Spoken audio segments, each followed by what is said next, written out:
Hi hello ಎಲ್ರಿಗೂ ನಮಸ್ಕಾರ and welcome to my YouTube channel. And ನಾಳೆ ಇವತ್ತು ಲೀವ್ ಇತ್ತು, ನಂದು ಸ್ವಲ್ಪ ಕೆಲಸ ಇತ್ತು ನನ್ನ ಪರ್ಸ್ನಲ್. ಸೊ ಹಂಗಾಗಿ ಲೀವ್ ಹಾಕ್ಕೊಂಡಿದ್ದೆ. ಸೊ ನಾಳೆ ಮಾರ್ನಿಂಗ್ ಆಫೀಸ್ಗೆ ಹೋಗಲೇಬೇಕಲ್ಲ, ಅದಕ್ಕೆ ನಾಳೆ ಮಾರ್ನಿಂಗ್ ಗೋರಿಕಾಯಿ ಪಲ್ಯ ಮತ್ತು ಚಪಾತಿ ಮಾಡೋಣ ಅಂತ ಹಿಟ್ಟು ಇವತ್ತೇ ಕಳಿಸಿಡೋಣ ಅಂತ. ಅಂದರೆ ನೈಟ್ ಕಳಿಸಿಟ್ಟಿದ್ದು, ನೈಟೇ ಕಳಿಸಿಡೋಣ ಅಂತ ಕಳಿಸಿಟ್ಟೆ. ಯಾಕಂದರೆ ನೈಟೇ ಚಪಾತಿ ಹಿಟ್ಟೆಲ್ಲ ಕಳಿಸಿಟ್ರೆ ಮಾರ್ನಿಂಗ್ ನಾವು ಚಪಾತಿ ಮಾಡ್ಕೊಳ್ಳೋ ಅಷ್ಟರಲ್ಲಿ ನೋಡಿ ಕ್ಲೀನಾಗಿ ಈ ಥರ ಕಲಸಿದ್ದೀನಿ. ಅಂದರೆ ಸ್ಮೂತಾಗಿ ಚೆನ್ನಾಗಿ ಬರುತ್ತೆ ಅಂತ ಅಷ್ಟೇ, ಚೆನ್ನಾಗಿ ಅದು ನೆಂದಷ್ಟು ಚಪಾತಿ ಚೆನ್ನಾಗಿ ಬರುತ್ತಲ್ಲ. ಸೊ ಅದಕ್ಕೆ ಇವತ್ತು ನೈಟೇ ಚಪಾತಿ ಹಿಟ್ಟು ಕಲಸಿ ಇಟ್ಟಿದ್ದೀನಿ. ನೋಡ್ತಾ ಇರ್ಬೋದು ಎಷ್ಟು ಸ್ಮೂತಾಗಿದೆ ಅಂತ ಹೇಳ್ಬಿಟ್ಟು. ಉದ್ದಾಗಿ ಚಿಕ್ಕದಾಗಿ ಎಷ್ಟು ಬೇಕೋ ಅಷ್ಟು ಮಾತ್ರ ಕಲಸಿದ್ದೀನಿ. ಕಲಿಸ್ಬಿಟ್ಟು ಅಂದರೆ ಸ್ಟೀಲ್ ಬಾಕ್ಸಲ್ಲಿ ಸ್ವಲ್ಪ ಆಯಿಲ್ ಹಾಕ್ಬಿಟ್ಟು ನಾನು ಫ್ರಿಜ್ಜಲ್ಲಿ ಇಡ್ತೀನಿ ನೈಟ್. ಅಂದರೆ ಆಚೆ ಇಡಲ್ಲ, ಆಚೆ ಇಟ್ಟರೆ ಹೋಗ್ಬಿಡುತ್ತಲ್ಲ. ಸೊ ಹಂಗಾಗಿ ಸ್ವಲ್ಪ ಆಯಿಲ್ ಹಾಕಿ ಫ್ರಿಜ್ಜಲ್ಲಿ ಇಟ್ಬಿಡ್ತೀನಿ ಆ ಬಾಕ್ಸ್ನ. ಆಮೇಲೆ ಹಂಗೆ ಕಿಚನಲ್ಲಿ ನೋಡೋಣ ಹೆಂಗಿದೆ ಅಂತ ಬಂದರೆ ನನ್ನ ತಂಗಿ ಎಷ್ಟು ಚೆನ್ನಾಗಿಟ್ಟವಳೆ ಕಿಚನ್ ಅಂತ ನೋಡ್ತಿರ್ಬೋದು ನೀವು. ಒಂದು ಕಡೆಯಿಂದ ನೋಡಿ ಫುಲ್ಲು ಸಿಕ್ಕಾಪಟ್ಟೆ ಖುಷಿಯಾಗೋಯ್ತು. ಅದಕ್ಕೆ ಕ್ಲೀನ್ ಮಾಡೋಣ ಅಂತ ನಿಂತ್ಕೊಂಡೆ. ನೋಡ್ತಿರ್ಬೋದು ಇದು ಕ್ಲೀನ್ ಮಾಡೋದ್ರಲ್ಲಿ ಸೆಕೆಂಡ್ ಸ್ಟೇಜಲ್ಲಿದ್ದೆ. ಇದು ಆ್ಯಕ್ಚುಲಿ ನಾನು ಕ್ಲೀನ್ ಮಾಡಬೇಕಾದ್ರೆ ನೈಟ್ 11 ಗಂಟೆ ಆಗಿತ್ತು ಟೈಮು. ನೋಡ್ತಾ ಇರ್ಬೋದು ಎಲ್ಲ ಪೂರ್ತಿ ಪಾತ್ರೆ ತೆಗೆದ್ಬಿಟ್ಟು ಎಲ್ಲ ಕ್ಲೀನಾಗಿ ಎಲ್ಲ ಒರೆಸ್ಕೊಂಡು ಉಜ್ಕೊಂಡು ಎಲ್ಲ ಪೂರ್ತಿ ಕ್ಲೀನ್ ಮಾಡೋಕ್ಕೆ ನಿಂತ್ಕೊಬಿಟ್ಟೆ, ಅದು ನೈಟ್ 11 ಗಂಟೆಯಲ್ಲಿ. ನೋಡ್ತಾ ಇರ್ಬೋದು ಎಲ್ಲ ಫುಲ್ ಅಲ್ಲೆಲ್ಲ ತೊಳೆದ್ಕೊಂಡು ಎಲ್ಲ ಉಜ್ಜಿ ತೊಳೆದು ಕ್ಲೀನಾಗಿ ಉಜ್ಜಿ ಎಲ್ಲ ಕ್ಲೀನ್ ಮಾಡಿಕೊಂಡು ಎಲ್ಲ ತೆಗ್ದಿಟ್ಬಿಟ್ಟಿದ್ದೀನಿ. ಪಾತ್ರೆ ಎಲ್ಲ ತೆಗ್ದಿಟ್ಟು ಎಲ್ಲ ಫೈನಲ್ ಕ್ಲೀನ್ ಆದಮೇಲೆ ನೋಡ್ತಿರ್ಬೋದು ಈಗ ನನ್ನ ಕಿಚನ್ ಹೇಗಿದೆ ಅಂತ. ಈಗ ನೀವು ನೋಡಿ, ಆ ಬಾಣಲಿ ಯಾಕೆ ಇಟ್ಟಿದ್ದೀನಿ ಅಂದರೆ ಅಲ್ಲಿ ಎಲ್ಲ ಪಾತ್ರೆ ಎಲ್ಲ ಅಲ್ಲಿ ಮೇಲೆ ಎತ್ತಿಟ್ಟಿದ್ದೆ ಆಲ್ರೆಡಿ. ಅದು ಮಾರ್ನಿಂಗ್ ಹೆಂಗಿದ್ರು ಗೋರಿಕಾಯಿ ಪಲ್ಯ ಮಾಡಬೇಕಲ್ಲ, ಸೊ ಹಂಗಾಗಿ ಅದನ್ನು ಕೆಳಗಡೆನೇ ಇಟ್ಟೆ ಅಷ್ಟೇ, ಇನ್ನೇನಿಲ್ಲ. ನೋಡ್ತಿರ್ಬೋದು ಎಲ್ಲ ಕ್ಲೀನಾಗೆಲ್ಲ ಒರೆಸಿ ಕ್ಲೀನಾಗಿ ಹೆಂಗೆ ಜೋಡಿಸಿದ್ದೀನಿ ಅಂತ. ನಿಮ್ಮ ಮನೇಲಿ ಈ ಥರ ಮಿಡ್ ನೈಟಲ್ಲಿ ಯಾರಾದರೂ ಇದ್ದು ಕ್ಲೀನ್ ಮಾಡೋರಿದ್ರೆ ಅಂಥವ್ರಿಗೆ ಈ ವಿಡಿಯೋನ ಟ್ಯಾಗ್ ಮಾಡಿ. ನೋಡ್ತಾ ಇರ್ಬೋದು ನನ್ನ ಕಿಚನ್ ಕ್ಲೀನಾಗಿ ನನಗೆ ಹೆಂಗೆ ಬೇಕೋ ಹಂಗೆ ಅಷ್ಟೇ ಕ್ಲೀನಾಗಿ ಮಾತ್ರ ಇಟ್ಕೊಂಡಿದ್ದೀನಿ. ನಿಮ್ಮ ಮನೇಲೂ ಯಾರಾದರೂ ಈ ಥರ ನೈಟೇ ಎದ್ದು ಏನಾದರೂ ಕ್ಲೀನ್ ಮಾಡೋರಿದ್ದರೆ ಅಂಥವ್ರಿಗೆ ಈ ವಿಡಿಯೋನ ಟ್ಯಾಗ್ ಮಾಡಿ. ನೋಡ್ತಾ ಇರ್ಬೋದು ಹೆಂಗಿದೆ ಅಂತ. ನನ್ನ ಕೈಲಾದಷ್ಟು ಕ್ಲೀನಾಗಿ ಕ್ಲೀನ್ ಮಾಡ್ಕೊಂಡಿದ್ದೀನಿ. ಆ್ಯಂಡ್ ಮನಿ ಪ್ಲ್ಯಾಂಟ್ ಮತ್ತು ವಿಳ್ಯದೆಲೆ ಗಿಡ ಹಾಕಿದ್ದೀನಿ ನನ್ನ ಮನೆ ಹತ್ರ. ಸೊ ಅದಕ್ಕೆ ಎಲ್ಲ ನೀರು ಹಾಕ್ಬಿಟ್ಟು ಮತ್ತೆ ಮಲ್ಕೊಂಡೋದು 12 ಗಂಟೆಯಲ್ಲಿ. ಅದು ನೀವು ಕಪ್ಪಗಿರೋದು ಅದು ಕಪ್ಪು ಮಣ್ಣಲ್ಲ, ಅದು ಆ್ಯಕ್ಚುಲಿ ಗೊಬ್ಬರ ತಂದಿದ್ವಿ. ಸೊ ಅಂದರೆ ಗಿಡ ತೊಗೊಳ್ಬೇಕಾದ್ರೆ ಅವರೇ ಗಿಡದ ಹತ್ರ ಇತ್ತು. ನನ್ನ ತಂಗಿ ಬರ್ಡೇ ಬೇರೆ ಇತ್ತು, 12 ಗಂಟೆ ವಿಶ್ ಮಾಡಿದ್ದೀನಿ ನೋಡಿ. ಚೆನ್ನಾಗಿ ಓದು, ಒಳ್ಳೆ ಕೆಲಸ ತಗೋ, ನಾನು ಹೇಳಿದ ಮಾತು ಕೇಳು. ಸಾರಿ ಕೇಳಿಸ್ತಿಲ್ಲ ಇದರಲ್ಲಿ. ಒಂದು ಸೆಕೆಂಡ್. ಏನಿಲ್ಲ, ಅವಳಿಗೆ ವಿಶ್ ಮಾಡಿದೆ. ಆಮೇಲೆ ಏನು ಹೇಳಿದೆ? ನನ್ನ ಮಾತು ಕೇಳು ಅಂತ ಹೇಳಿದೆ, ಅವಳು ನನ್ನ ಮಾತು ಕೇಳಲ್ಲ ಅಂತ ಹೇಳ್ಬಿಟ್ಲು. ನೋಡಿ ಗೈಸ್, ನನ್ನ ಮಾತು ಕೇಳಲ್ಲ ಅಂತ ಹೇಳ್ಬಿಟ್ಟು ಹಂಗೆ ಅವಳು ಹೇಳಿದ್ಲು ನಾನು ಹೇಳಿದ ಮಾತು ಕೇಳಲ್ಲ ಅಂತ. ಮಧ್ಯರಾತ್ರಿ ಎಬ್ಬರಿಸಿ ವಿಶ್ ಮಾಡಿದ್ದೆ 1 ಗಂಟೆಲಿ. ಸರಿ ಬಾಯ್ ಬಾಯ್ ಅಂತ ಹೇಳ್ಬಿಟ್ಟು ವಿಡಿಯೋ ಎಂಡ್ ಮಾಡಿದ್ದೀನಿ. ಮತ್ತು ಮಾರ್ನಿಂಗ್ ಎದ್ದು ಗೋರಿಕಾಯಿ ಪಲ್ಯಗೆ ಇದು ಕಡಲೆ ಬೀಜ ಸ್ವಲ್ಪ ಹುರ್ಕೊಂಡು, ಅಂದರೆ ಸ್ವಲ್ಪ ತರಿಯಾಗಿ ರುಬ್ಕೊಂಡು ಹಾಕೋಣ ಅಂತ ಅಂದ್ಕೊಂಡು ಸ್ವಲ್ಪ ಫ್ರೈ ಮಾಡಿಕೊಂಡೆ. ಆದರೆ ನನ್ನ ಅದೃಷ್ಟಕ್ಕೋ ದುರಾದೃಷ್ಟಕ್ಕೋ ಕರೆಂಟ್ ಬರಲೇ ಇಲ್ಲ. ನೋಡ್ತಾ ಇರ್ಬೋದು ಬೆಳಗ್ಗೆನೇ ಇದ್ದು ಎಲ್ಲ ಅಲ್ಲಿಗೂ ರೆಡಿ ಮಾಡಿಕೊಂಡೆ. ಆಫೀಸ್ಗೆ ಇವತ್ತು ಬೇಗ ಹೋಗ್ಬೇಕಲ್ಲ ಅಂತ ಹೇಳ್ಬಿಟ್ಟು 9 o'clock ಅಷ್ಟೊತ್ತಿಗೆಲ್ಲ ಲಾಗಿನ್ ಆಗಬೇಕು. ಬಟ್ ಆದರೆ ಏನು ಮಾಡೋಕ್ಕಾಗಲ್ಲ, ಲೇಟ್ ಆಗುತ್ತೆ. 20-30 ಮಿನಿಟ್ಸ್ ಡೈಲಿ ಲೇಟ್ ಆಗುತ್ತೆ ನಂದು. ಸೊ ಎಲ್ಲ ಫ್ರೈ ಮಾಡಿಕೊಂಡೆ. ಆದರೆ ಎಷ್ಟೊತ್ತಾದರೂ ಕರೆಂಟೇ ಬರಲಿಲ್ಲ. ಈ ಥರ ಅಡುಗೆಗೆಲ್ಲ ರೆಡಿ ಮಾಡಿಕೊಂಡು ಫುಲ್ಲು ಎಲ್ಲ ಫ್ರೈ ಮಾಡಿಕೊಂಡು, ಏನಾದರೂ ಒಂದು ಅಡುಗೆಗೆ ನಾವು ಹೆಣ್ಮಕ್ಳು ರೆಡಿ ಮಾಡ್ಕೊಂಡಾಗ ಈ ಥರ ಕರೆಂಟ್ ಕೈ ಕೊಟ್ಟಾಗ ಎಷ್ಟು ಕೋಪ ಬರುತ್ತಲ್ಲ. ಕಡಲೆ ಬೀಜ ಎಲ್ಲ ಹುರ್ದು ಪಕ್ಕಕ್ಕಿಟ್ಟು ಮತ್ತು ಗೋರಿಕಾಯಿ ಕೂಡ ಸ್ವಲ್ಪ ಫ್ರೈ ಮಾಡಿಕೊಂಡೆ. ಯಾಕಂದರೆ ಬರೀ ಪಲ್ಯ ಮಾಡಬೇಕಾದ್ರೆ ಹಾಗೆ ಬೇಯಲ್ಲ ಬೇಗ. ಸೊ ಗೋರಿಕಾಯಿ ಸ್ವಲ್ಪ ಸಪ್ರೇಟಾಗಿ ಫ್ರೈ ಮಾಡಿಕೊಂಡೆ, ಚೆನ್ನಾಗಿರುತ್ತೆ, ಟೇಸ್ಟ್ ಚೆನ್ನಾಗಿರುತ್ತೆ, ಬೇಗನೂ ಫ್ರೈ ಆಗುತ್ತೆ ಪಲ್ಯ ಮಾಡಬೇಕಾದ್ರೆ ಅಂತ ಹೇಳ್ಬಿಟ್ಟು ಇದನ್ನು ಸ್ವಲ್ಪ ಫ್ರೈ ಮಾಡಿಕೊಂಡೆ ಆಯಿಲ್ ಹಾಕಿ. ನೋಡ್ತಾ ಇರ್ಬೋದು ನೀವು, ಗೋರಿಕಾಯಿ ತುಂಬ ಚೆನ್ನಾಗಿತ್ತು, ತುಂಬ ಎಳೆದು ತುಂಬ ಚೆನ್ನಾಗಿತ್ತು. ಗೋರಿಕಾಯಿ ಪಲ್ಯ ಮಾಡುವ ವಿಧಾನ ನೋಡಿ. ಇದು 80% ಫ್ರೈ ಆಗಿದೆ.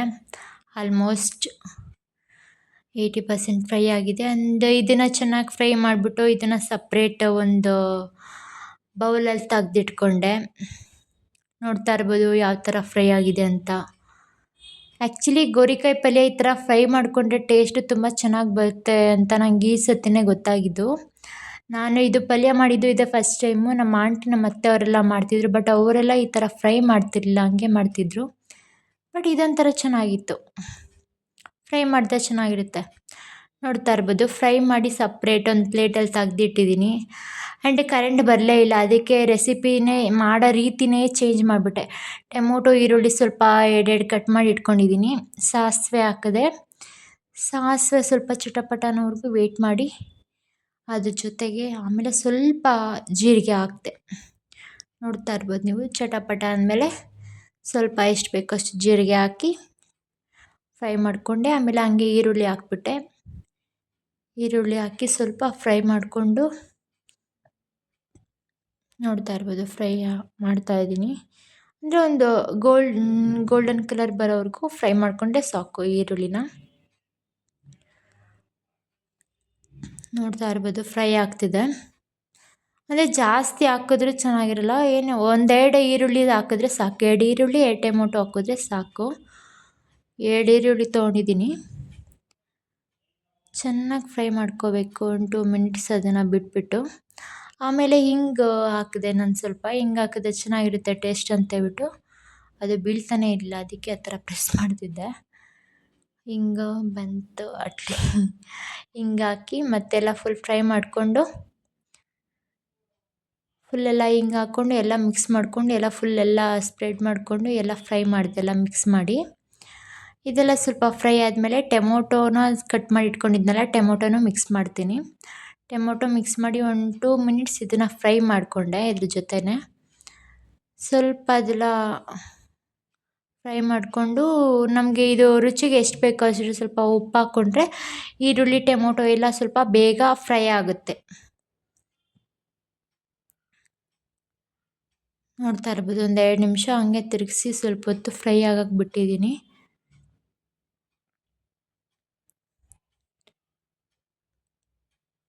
ಎಲ್ಲ ತಿರುಗಿಸಿಟ್ಟಿದ್ದೀನಿ ಸ್ವಲ್ಪ ಹೊತ್ತು, ಒಂದು 2 ನಿಮಿಷ ಫ್ರೈ ಆಗಲಿ ಅಂತೇಳ್ಬಿಟ್ಟು. ಆಮೇಲೆ ಇದಕ್ಕೆ ನೋಡ್ಕೊಂಡು ಎಷ್ಟು ಬೇಕೋ ಅಷ್ಟು ಉಪ್ಪು ಹಾಕ್ತಿದ್ದೀನಿ. ಉಪ್ಪು ಹಾಕಿ ಇನ್ನೊಂದ್ಸಲ ಮಿಕ್ಸ್ ಮಾಡಿ ಬಿಟ್ಬಿಟ್ಟೆ. ಇನ್ನೊಂದ್ಸಲ ಮಿಕ್ಸ್ ಮಾಡಿಬಿಟ್ಮೇಲೆ ಮಿಕ್ಸ್ ಮಾಡಿದ್ಮೇಲೆ ಒಂದು ನಿಮಿಷ ಬಿಟ್ಬಿಟ್ಟು ಏನು ನಾನು ಆಗಲೇ ಗೋರಿಕಾಯಿನ ಫ್ರೈ ಮಾಡಿ ಇಟ್ಕೊಂಡಿದ್ನಲ್ಲ ಅದನ್ನು ಮಿಕ್ಸ್ ಮಾಡಿಬಿಡ್ತೀನಿ. ಯಾಕಂದರೆ ಟೊಮೊಟೊ ಜಾಸ್ತಿ ಫ್ರೈ ಆದ್ರೂ ಅಷ್ಟೊಂದು ಚೆನ್ನಾಗಿರಲ್ಲ. ಸೊ ಗೋರಿಕಾಯಿ ಮಿಕ್ಸ್ ಮಾಡಿದೆ ಒಂದೇ 1 ನಿಮಿಷ ಬಿಟ್ಬಿಟ್ಟು.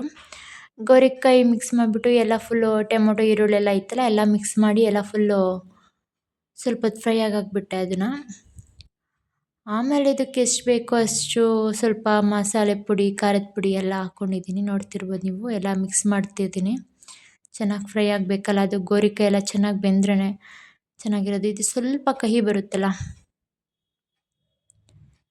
ಸೊ ಚೆನ್ನಾಗೆಲ್ಲ ಮಿಕ್ಸ್ ಮಾಡಿಕೊಂಡು ಒಂದು 2 ನಿಮಿಷ ಬಿಟ್ಟೆ ಹಂಗೆ ಬೇಯ್ಕೊಳ್ಳಿ ಅಂತೇಳ್ಬಿಟ್ಟು. ಆಮೇಲೆ ಇದಕ್ಕೆ ನೋಡಿಕೊಂಡು ಖಾರದ ಪುಡಿ ಎಲ್ಲ ಎಷ್ಟು ಬೇಕೋ ಅಷ್ಟು ಹಾಕ್ಕೊಂಡು ಸ್ವಲ್ಪ ಖಾರದ ಪುಡಿ, ಸ್ವಲ್ಪ ಗರಂ ಮಸಾಲ ಹಾಕ್ದೆ ಅಷ್ಟೇ, ಬೇರೆ ಏನೂ ಹಾಕಿಲ್ಲ ನಾನಿನ್ನು.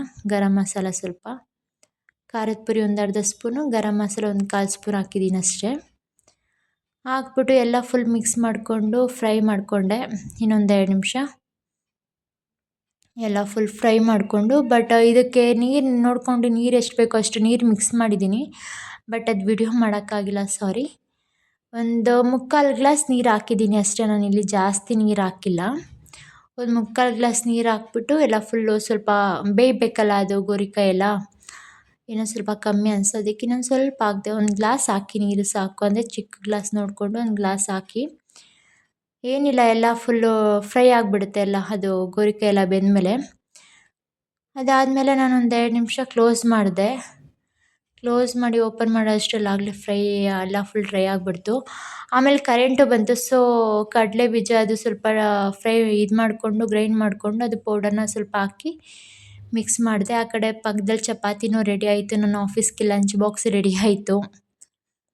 ನೋಡ್ತಿರ್ಬೋದು ಹೆಂಗೆ ಫ್ರೈ ಆಗಿದೆ. 1 ಗ್ಲಾಸ್ ನೀರು ಹಾಕಿದ್ದು ಎಲ್ಲ ಫುಲ್ ಎಲ್ಲ ಹಿಡ್ಕೊಬಿಟ್ಟಿದೆ ಎಲ್ಲ ಚೆನ್ನಾಗಿ. ಒಟ್ನಲ್ಲಿ ಪಲ್ಯ ತುಂಬ ಚೆನ್ನಾಗಾಗಿತ್ತು. ಪಲ್ಯ ಚಪಾತಿ ಮಾತ್ರ ಇವತ್ತು ಆ್ಯಕ್ಚುಲಿ ತುಂಬ ಚೆನ್ನಾಗಾಗಿತ್ತು. ನೋಡ್ತಿರ್ಬೋದು ಪಲ್ಯ ಹೇಗಾಗಿದೆ ಅಂತ. ಆವಾಗಲೇ ನಾನು ಒಂದು ಗ್ಲಾಸ್ ನೀರು ಹಾಕಿದ್ದು. ಎಲ್ಲ ಫುಲ್ ಡ್ರೈ ಆಗಿ ಎಲ್ಲ ಫುಲ್ ಫ್ರೈ ಆಗಿದೆ. ನೋಡ್ತಿರ್ಬೋದು ಲಾಸ್ಟಲ್ಲಿ ಕರೆಂಟ್ ಬಂತಲ್ಲ, ಸೊ ಅದಕ್ಕೆ ಅದನ್ನು ಮಿಕ್ಸ್ ಮಾಡಿ ಹಾಕ್ಬಿಟ್ಟೆ ಪೌಡರ್ ಚೆನ್ನಾಗಿರುತ್ತೆ ಅಂತ. ಇದೊಂಥರ ಡಿಫ್ರೆಂಟ್ ಟೇಸ್ಟ್, ತುಂಬ ಚೆನ್ನಾಗಿತ್ತು ಆ್ಯಕ್ಚುಲಿ. ನೀವು ಟ್ರೈ ಮಾಡಿ ನೋಡಿ ನಿಮ್ಮ ಮನೇಲಿ. ಇಷ್ಟ ಆದರೆ ಕಮೆಂಟ್ ಮಾಡಿ. ನೋಡ್ತಿರ್ಬೋದು ಚಪಾತಿನೂ ಇಲ್ಲಿ ಪಕ್ಕದಲ್ಲಿ ಆಲ್ರೆಡಿ ಚಪಾತಿನೂ ಆಯ್ತಲ್ಲಿ. ಆ ಕಡೆ ಚಪಾತಿ ನನ್ನ ತಂಗಿ ಮಾಡ್ತಿದ್ದಾಳೆ. ಆಫೀಸಲ್ಲಿ ತಿಂದೆ. ನನಗಂತೂ ಪಲ್ಯ ಇದ್ದು ತುಂಬಾ ಇಷ್ಟ ಆಯಿತು ಈ ಟೇಸ್ಟ್. ಹ್ಯಾಪಿ ಮತ್ತೆ ಬರ್ಡೇ ಮನೆಗೆ ಬಂದು ಟು ನನ್ನ ತಂಗಿ ಯು, ಕೇಕ್ ತಂದು ಕಟ್ ಹ್ಯಾಪಿ ಮಾಡಿಸಿದೆ. ಬರ್ಡೇ ಟು ಯು, ಇವತ್ತು ಬರ್ಡೇ ಹ್ಯಾಪಿ ಇತ್ತಲ್ಲ, birthday to you Shalini, so happy ಕೇಕೆಲ್ಲ ಬರ್ಡೇ ಕಟ್ ಮಾಡಿ ಟು ಯು.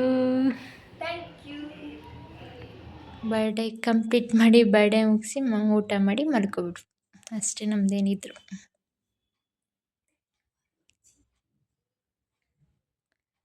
ನೋಡ್ತಿರ್ಬೋದು ಕೇಕ್ ಕಟ್ ಮಾಡ್ತಿದ್ದಾಳೆ ನನ್ನ ತಂಗಿ. And thank you for watching.